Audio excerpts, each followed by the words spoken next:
والله خيرات يفسبت ورنو رمضان يمحبة ورنو رمضان يمتزاجنا ورنو رمضان شيطان يتأثربت جزينه بزي جزي درك هنا ولب ارتب يهون بس وقتنا كالله جاي يتحرك وقتنا لذين رمضان يسولج بهيوت زمنه سياجين دستني يميونه رمضان يا زنت ور رمضان ነገሮች ሁሉ ወደ ትክክለኛ የሆነ መንገዳቸው የሚገቡበት የሰዎች አእምሮ የሚሰክንበት አስተሳሰባቸው በጎ የሚሆንበት ተግባራቸው ደግሞ ለሌሎች የሚደርስ ወር ነውና በጣም የሚናፈቅ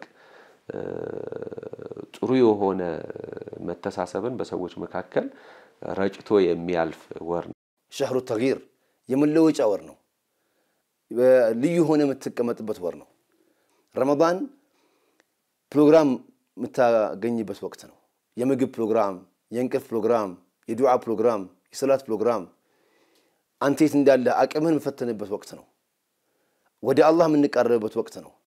ሐሺሽ ሊሆን ይችላል ሲጋራ ሊሆን ይችላል ጫት ሊሆን ይችላል የተገደበችዋ ሰዓት አለች አይደል ፍላጎቱ እየተፈጠረ እዚህ ጋር ግን አእምሮ አታደርግም ይለዋል ስለዚህ አያደርግም አእምሮ በፍላጎቱ ላይ ስልጣን ስለያዘ ማለት ነው ይሄን እንዲያደርግ ያደረገው ደግሞ ጾሙ ነው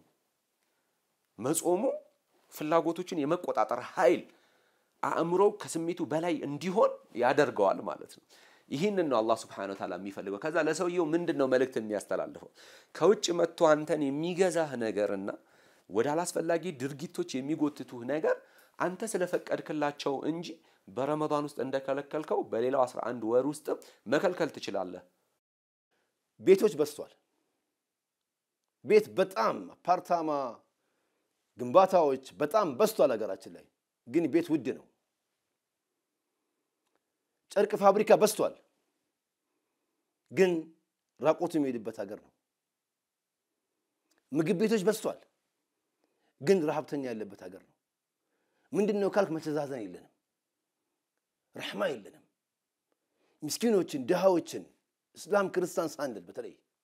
በመረዳት ጉዳይ ላይ ሰው ነው ለሰው ነው ማክበር ያለብን አላህ ሰውን ስናከብር ነው የሚያከብረን ወለቀድ ከረምና በኒ አደም አላህ ለሰው ልጆች ቀን እንድናስብ ለሰው ልጆች ቀን ከማሰብ ደግሞ ተነስተን ቀን ነገር እንድንተገብር ቀን ያላሰበ ሰው መልካም የሆነ ነገር ያላሰበ ሰው መልካም ነገር ሊሰራ አይችልም ስለዚህ መልካም እንድናስብ ከዛ ደግሞ መልካም ነገር ደግሞ እንድንሰራ አላህ Subhanahu Wa Ta'ala አዞና ይሄ ነብዩ ንግግር ነው ቀሰት ቀልቢ ሲላቸው ልብ ደረቀ ሲላቸው ሂድና የቲሞችን ወላጅ የሌላቸው ልጆች አብላቸው ግንባራቸውን ዳብሳቸው አሉት እና የራበውን ልጅ ስታበላው አይዞ ስትለው ውስጥ ስር የሚገባ ይማናል በንግግር የሚገባ አይደለም ሐቂቃተን ሱሩት በአካባቢያችሁ ያለ የቲም ይኖራል ገጠር ላይ አካባቢ አባት የሌለው ችግረኛ ምስኪኑን ፕሮግራም አድርጋችሁ ይዱና አይዞ አብሽር በሉት የዛ ጊዜ የምታገኘው ደስታ የትም አታገኝ كان رسول الله صلى الله عليه وسلم أجود الناس إلى النبي صلى الله عليه وسلم በጣም ቸር የሆኑ ሰው ናቸው وكان أجود ما يكون في رمضان ከሁሉም ጊዜ በተለየ ደግሞ የበለጠ ቸርነታቸው ደግሞ ጎልቶ የሚታየው በረመዳን ነው ይላል ለራሱ ይወደደውን ለወንድሙ እስካው ድረስ አላመነም ነው አንተ ጥሩ ነገር መቀመጥ ትፈልጋለህ ጥሩ ምግብ ትፈልጋለህ ጥሩ ማየት ትፈልጋለህ ጥሩ ቦታ መቀመጥ ትፈልጋለህ ለወንድምህ እስካልተመኘህለት ድረስ አላመንክም ነው እምነቱ ያ ነው ስለዚህ ይሄንን መረዳዳት በአጭር ጊዜ ብቻ ማሳየት የለብንም ረመዳን እንደነዚህ አይነት እሴቶችን እንድናሰርጽ እና በ11 ወራቶች ውስጥ ደግሞ የኛ ባህሪ ሆነው እንዲቀጥሉ ለማድረግ አላህ Subhanahu Wa Ta'ala ያስቀመጠልን የስልጣና ማዕከል ነው የአንድ ወር ስልጣና የአንድ ወር ትምህርት የምንወስድበት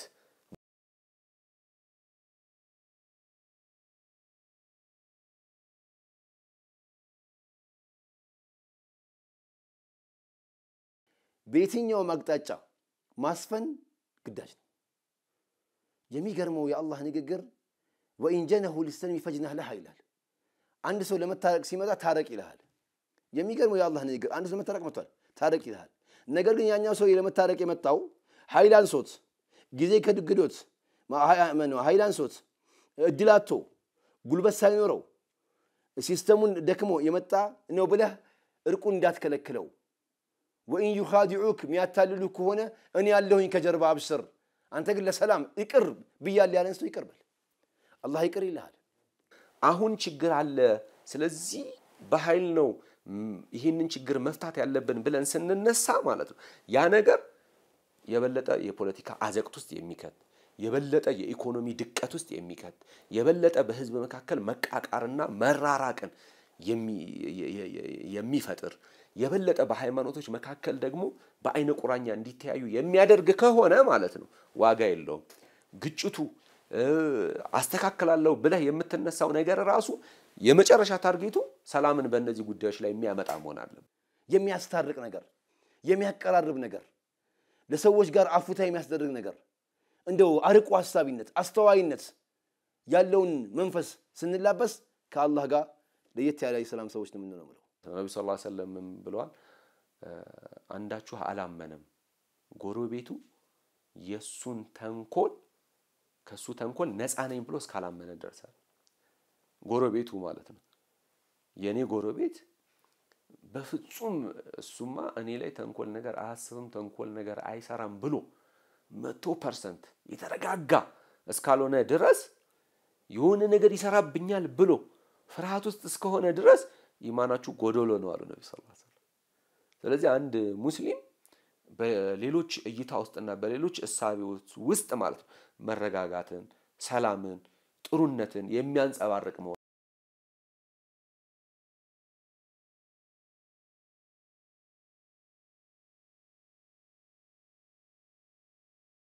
ፍጥር የሚባል አለ። ዘካተል ፍጥር ጡዕመቱ ለልመሳኪን ለምስኪኖች ምግብ የሚሆንላቸው፣ እንደዚሁም ደግሞ የጾመኛ ደግሞ ያጠፋውን ነገር ማካካሻ። ትልቁ የዘካተል ፍጥር ሀደፍ ዓላማው ታርጌቱ የዚያን ቀን ምስኪንና ድሃዎችን አብቋቋቸው ነው የሚለው። የተፈለገው ዓላማ የኢዱ ቀን ተደስተው ቤታቸው ውስጥ ሞልቶ እንዲያልፉ ስለሆነ የተፈለገው 2.5 ኪሎ የሚያወጣ ለምሳሌ ስንዴ ወይንም ጤፍ ከሆነ ዋጋው ዛሬ 1 ኪሎ ዋጋ ስንት ነው ይልና በዛ ተባስቶ የአንድ ሰው ዋጋ ያ ይሆናል ማለት ነው። ከዛ ቤት ውስጥ ያለው 5 ሰው ከሆነ 5 በ2.5 ኪሎ ግራም ይባዛና የ1 ኪሎ ግራም ደግሞ ዋጋው አብራ ተባስታ የሚመጣውን ብር መስጠት አለበት ማለት ነው። ሁሉም ሰው በየቤቱ ይሄንን ደረጃ ያያሰው 10 ቤተሰብ ያለው አለ 5 ቤተሰብ ያለው አለ 3 ቤተሰብ ያለው አለ ይሄን ማድረግ አለበት ማለት ነው። የኢዱ ቀን እንዳይቦዝኑ ምስኪኖች ድሃዎች ምንም ነገር እንዳያጡ የሚያበሱትን የረስ ጉርሳቸውን እንኳን ምንም የሌላቸውን ሰው እንኳን ፈልጋችሁ ለነሱ ይስጧቸው ነው የተባለው። ሁሉም ሰው በያለበት አካባቢ ያለበትን ሰዎች ችግር ያቃል። ስለዚህ ይሄንን ነገር በሚያወጣበት ጊዜ እዛው ጎረቤቱ ላይ ላለው ሰው ይሄንን ነገር አስቦም ብሎ የሚፈልገውን ነገር ለነሱ ያደርጋል። ረሱል ሰለላሁ ዐለይሂ ወሰለም ያሉት ምንድነው ይሄንን በማድረግ እነሱን በዒድ ወቅት ማለት ነው የሰው እጅ ከማየት ሰው እየተደሰተ እየበላ እየጠጣ እነሱ የሚበሉትና የሚጠጡትን በዒድ ወቅት ወቅተው ከመፈለግና